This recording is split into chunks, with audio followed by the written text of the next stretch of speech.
Hello guys, शुभ दिन, शुभ बिहानीका सुवाससँगै हामी होटलमा बसेर पुरी र सब्जी बजाउँदैछौँ। ए सरी रोटी रहेछ साथीहरू, म बिर्सिरहेको थिएँ। पुरी र रोटी कस्तो थियो, सानो सानो यसरी चोक्नुपर्छ, टक्कसँग यसरी चोपेर मुखमा क्वाप्प हाल्नुपर्छ यसरी, होइन?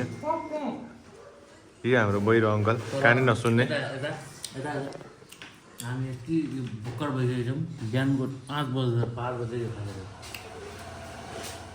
यो अलिकति गहिरो भइसकेको छ। दाइ यसको नाम यसको यसको युनिक नेम तोते दाइ होइन रे। हाम्रो यो दाइको नाम तोते दाइ हो। अरे हिजो के भनेको?